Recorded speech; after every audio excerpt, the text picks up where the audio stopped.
Hello, I'm Juan. I'm a doctoral candidate in history at the University of Oxford. And the presentation that I will be giving today is entitled Periodical Press in the Rio de la Plata in the Age of Atlantic Revolutions, 1780-1830. And it's based on the research that I'm carrying out for my doctoral thesis.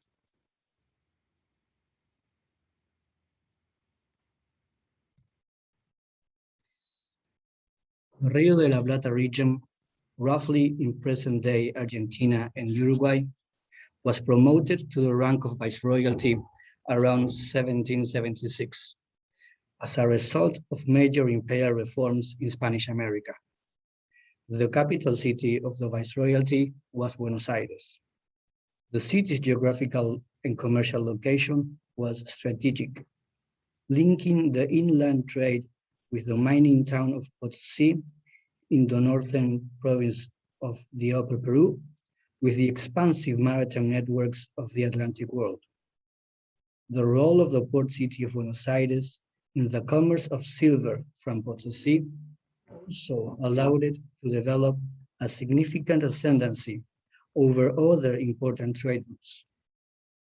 To the province of Paraguay in the northeast, through the waterways of the Rio de la Plata system, and to the western province of Mendoza in the foothills of the Andes. Unlike other long-established viceroyalties, such as Mexico or Peru, the peripheral viceroyalty of the Rio de la Plata did not possess a printing press. The art of printing had been erased from the region by the expulsion of the Jesuit order in 1767, and not even Buenos Aires could boast of a printing press of its own until 1780. The first Buenos Aires printing press was an instrument of governance for the viceroyal administration, and its products were subjected to a system of prior censorship, whereby any manuscript needed an official license before publication. However, after the May Revolution of 1810, that culminated in the independence of the region by 1820, the uses and character of printing changed substantially. This transformation is better illustrated by the vigorous expansion of the periodical press. Between 1801 and 1809, 3 periodical papers were published in Buenos Aires. Printing increased significantly in the next decade, with the appearance of 22 papers. The 1820s witnessed an even larger growth of periodical, with the production of more than 160 titles. In addition, between 1820 and 1830, printing presses and periodical papers were established in a number of interior provinces beyond Buenos Aires. Although the periodical press was admittedly a small activity of frequently ephemeral publications, the expansion is surprising since it took place despite adverse conditions. A small market of readers, limited means of communications, difficulty in accessing printing materials, war and political instability, and scarce sources of funding. Produced by a small number of imported printing presses in a few provincial capitals, the periodical press that developed between 1810 and 1830 was promoted by politically engaged public writers, sometimes with the support of the government and of a handful of independent printers.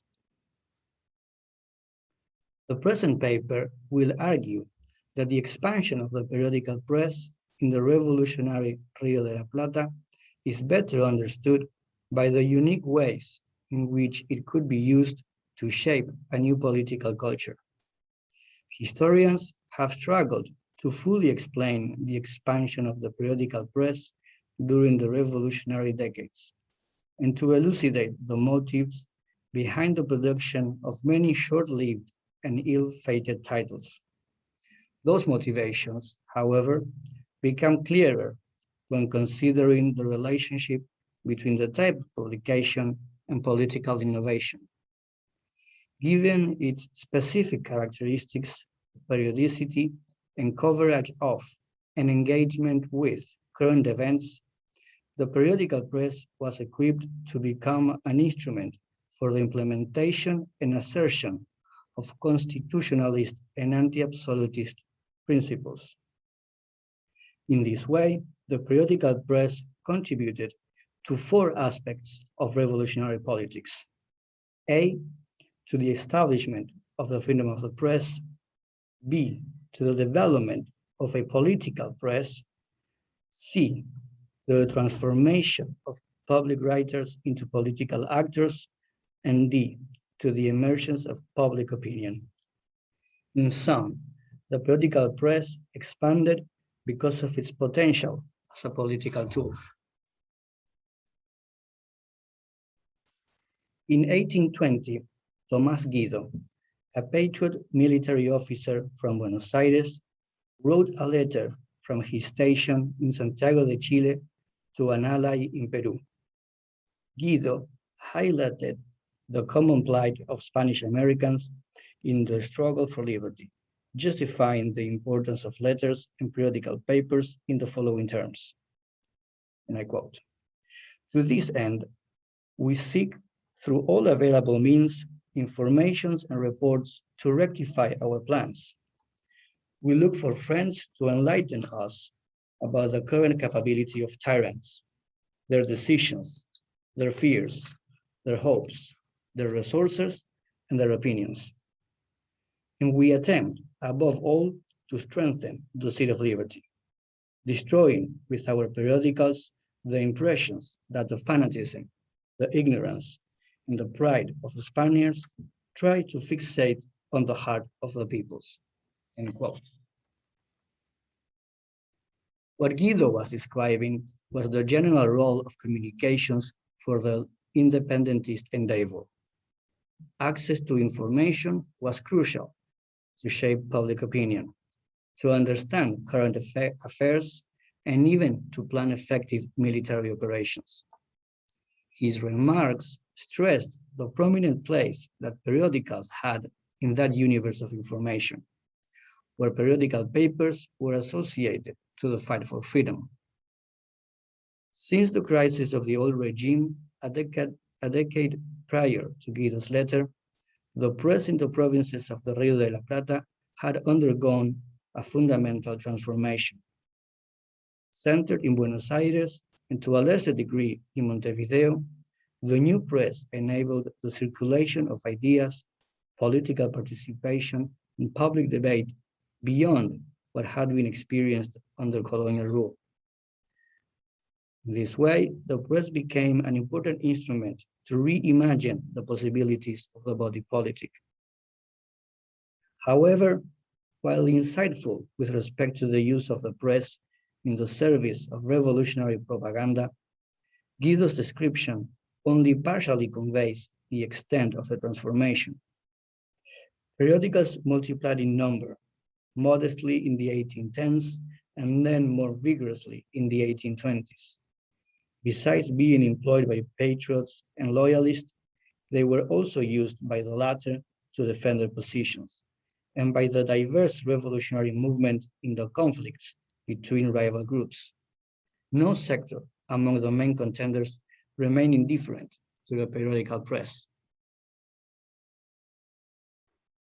What lay behind this growth in the production of periodicals was a critical departure from the conception of the periodical press that initially emerged in the Rio de la Plata in the early 1800s. Originally established under the patronage of the crown, pre-revolutionary periodicals conformed to a learned press, conceived as an aid to governance, to administration, and to the reformist projects of the crown. The first periodical paper launched in the Rio de la Plata was called the Telégrafo Mercantil, published in Buenos Aires between 1801 and 1802. With respect to its content, the periodical was a clear example of the learned press that began to be produced in Spanish America in the late colonial period. Subjected to royal censorship, it avoided any discussion of current politics and governmental matters, except when instructed by state officials. But in relation to its format, the Telégrafo Mercantil represents the standard type of publication in the first decades of the 19th century. It was a publication in octavo, around 16 centimeters tall, with an absence of newspaper-style columns and a virtual absence of images, since lithography was not introduced in the Rio de la Plata until the late 1820s. Their small size and technical characteristics make these publications particularly well suited to the conditions in the colonial provinces, cheaper to produce and easy to transport. Despite the initial drive of the learned press, after the May Revolution of 1810, a novel concept was introduced with the development of a periodical press that knowingly and explicitly defined itself as political. In this conception, a periodical press that was able to express political views was seen as an instantiation of individual rights and freedom of opinion. A political press was, then, a press that served the purpose of channeling opinion. Equally important, the possibility of the existence of a political press in social life was regarded as a measure of the political arrangements that ordered society, of the extent of freedom or despotism, of public instruction or general ignorance, of enlightenment or obscurity. The political press that emerged after the May Revolution of 1810 had, however, a complex relationship with the realm of politics. It was seen as integral to the main political innovations brought about by the revolution, such as constitutionalism, representation, popular sovereignty, and division of powers. Without a political press, a press capable of articulating opinion, governmental accountability, for instance, had little chances of being effectively enacted. But while the political press was an incarnation of several of the revolutionary principles, such as freedom, representation, or accountability, it was also cut across by the contradictions of a new regime that was struggling for stability. The political press was characterized by a tension between old and new conceptions. The revolutionary notion of individual opinion and governmental accountability had still to coexist with the pre-revolutionary notion of public opinion as a social consensus that had to be shaped from the top to the bottom. This is unsurprising in a movement that was trying to break with absolutist rule while also trying to reach constitutional agreements, continuously concerned by the problem of social order. Therefore, the political press became a locus of conflict, an established feature of local politics, simultaneously promoted and persecuted. Indeed, there was a tension between the conception of the freedom of opinion as an individual right and the challenges faced by revolutionary governments undergoing the strains of war and instability. This tension persisted during the revolutionary era, providing difficult resolution. It was claimed that freedom of opinion was a central feature of anti-despotic governments, but as the patriotic sun of 1810 showed, revolutions needed their people united by a common cause. And I quote the following verses: "Generous and loyal Spanish Americans, American peoples, to the ferocious despot, let us oppose justice, virtue, and honor. Let our vote be one. one as well our opinion, and the self-interest confront with fury. One of the initial decisions of the leader of the junta that came to power through the May Revolution was to establish the Gaceta de Buenos Aires, a brand new periodical paper. Between the publication of its first issue in June 1810 and the public ceremony that endorsed the decree on the freedom of the press in December 1811, editors and writers engaged in a debate that ultimately sought to abolish prior censorship. In one sense, the debate was the most recent iteration of a decade-long move by men of letters in the Rio de la Plata to relax royal censorship. But in the context of the revolution, the open discussion for the freedom of the press and the establishment of a periodical with the characteristics of the Gaceta de Buenos Aires were inaugural acts towards the institutionalization of a political culture of publicness and governmental accountability.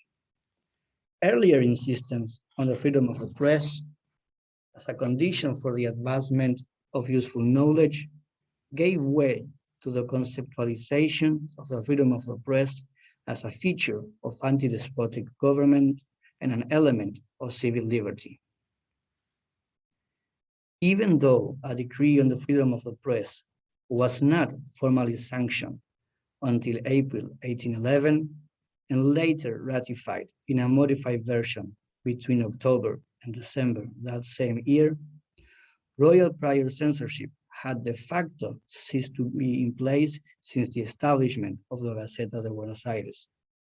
To be sure, the paper bore the legal royal license, but there is no evidence that a system of prior censorship was operating at the time.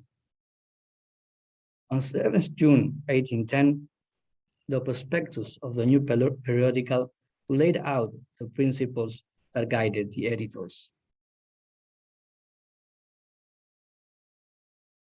The Gaceta de Buenos Aires was to be the medium through which the provisional government would give publicity to its acts and decisions.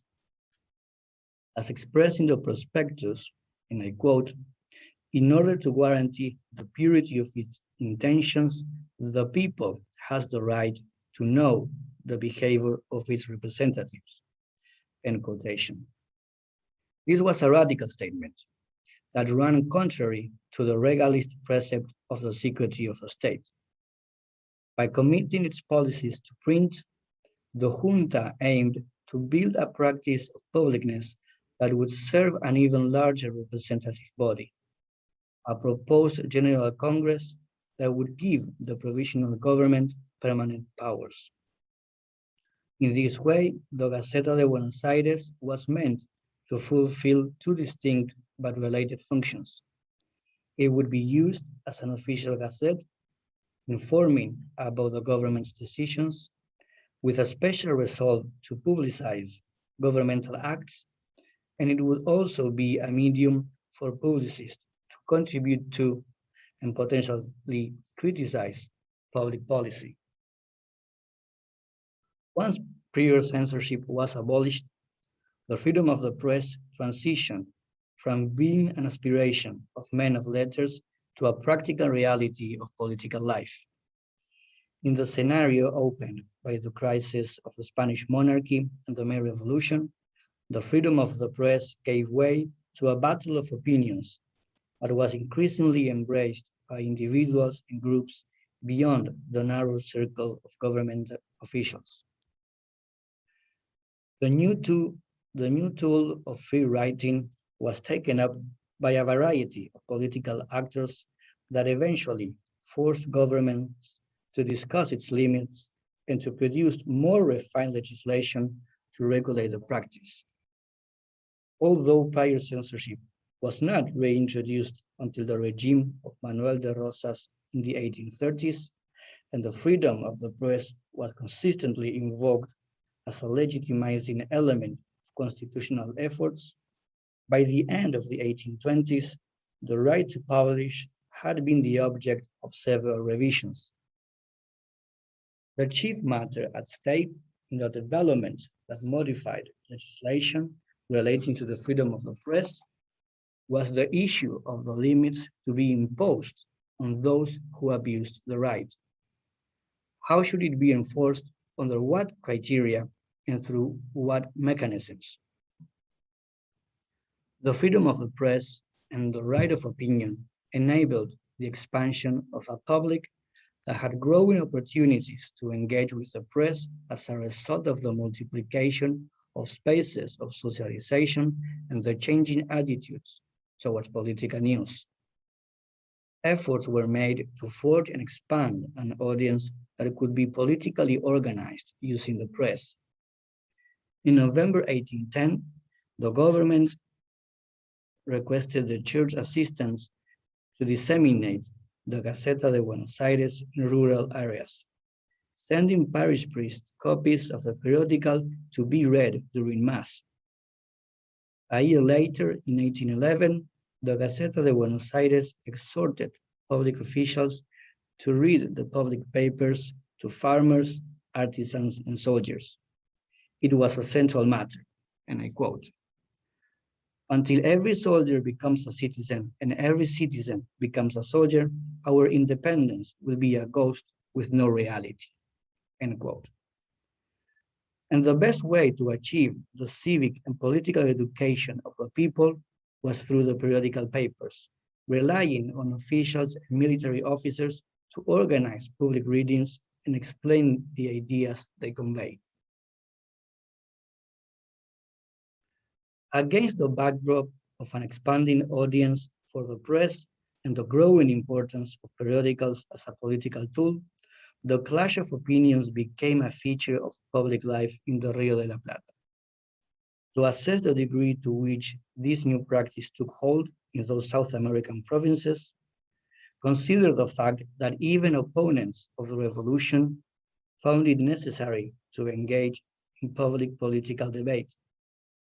It was a reality that the pressure of the crisis made impossible to ignore. This was the case for the authorities in Montevideo. Aligned with the Peninsular Junta in Cadiz, the Cabildo of Montevideo was a loyalist stronghold in the Rio de la Plata, dangerously close to Buenos Aires from the patriotic point of view. Moreover, even though it was subordinated to the Cadiz Junta, the Montevidean Cabildo only reluctantly adopted the Spanish decree on the freedom of the press of November 1810, and never to the full extent of its provisions. Despite being hostile to the freedom of the press and disinclined to publicize governmental businesses, the officials of the Oriental province launched a periodical paper as early as October 1810. The Gaceta de Montevideo was a conscious, explicit response to the establishment of the Gaceta de Buenos Aires, aimed at countering the revolutionary propaganda by, paradoxically, carrying out a practice that was viewed as essentially revolutionary. In the pages of those two gacetas, opinions traveled from one shore of the Rio de la Plata to the other, offering arguments for and against the revolution, presenting contrasting views on government and society in order to persuade sectors of the public whose support was necessary to advance opposing political projects. Political and military developments often served to stimulate the ideas of public writers. In June 1811, the defeat at the Battle of Huaqui in the northwest of the viceregal territory was a disaster for the patriot cause. Not only did it reveal the weaknesses of revolutionary defenses, but it also cut off the province of Upper Peru from the leadership in Buenos Aires and created a crisis at the center of the revolutionary government. Recognizing the poor state of the revolutionary forces, Bernardo de Monteagudo, one of the editors of the Gaceta de Buenos Aires, argued for a tougher stance in an article entitled Crime of Leniency. With his characteristically ornate prose, Monteagudo claimed that problems faced by the revolution were the result of its leaders being too soft with the enemy, advocating for harsher measures. Anonymous writers from the Gaceta de Montevideo replied in sarcastic, scathing terms. Monteagudo, who was not mentioned by name, was attacked as a false Republican, a disciple of Robespierre and a follower of his campaign of revolutionary terror. The loyalist writer from Montevideo warned Buenos Aires not to become the very despotism it denounced. From Montevideo, the arguments produced by the Gaceta were sophisticated. They challenged the legitimacy of Buenos Aires over the other provinces. They questioned the revolutionary allegiance to the King Fernando VII, and even used anti-absolutist ideas when it was deemed convenient. Alongside a piecemeal use of those ideas were practices contrary to what was the norm under the old regime. Displeased with the publication of its official epistolary exchange with the government in Buenos Aires in that city's Gaceta, the governor of Montevideo also decided to make public the state of correspondence in his possession. Interestingly, the reason why the government in Montevideo claimed that it took such an unusual decision was because the Gaceta de Buenos Aires had overseas reach to Europe and the Americas, making it necessary to challenge the dissemination of the rival's cause beyond the local confines of the Rio de la Plata. By way of conclusion, it is important to remark that the expansion of the periodical press can be described as the result of a double process that included the increasing politicization of printed matter and the simultaneous development of a political culture of public writing. It was people who made the revolution and the revolution that made the press. Such qualitative change in politicization and the introduction of the public as a political actor was eminently represented by the periodical press. And it was the drive of the political imperative publicness that gave momentum to the proliferation of periodicals. A periodical press was not a mass media and it lacked profitability. Nevertheless, the necessity to engage the participation of the public in matters of governance and to challenge absolutist ideals of secrecy justified the production of political periodicals. In this way, the periodical press could be transformed into a powerful tool, capable of reshaping the theoretical tenets of governance as much as the practical means of intervention.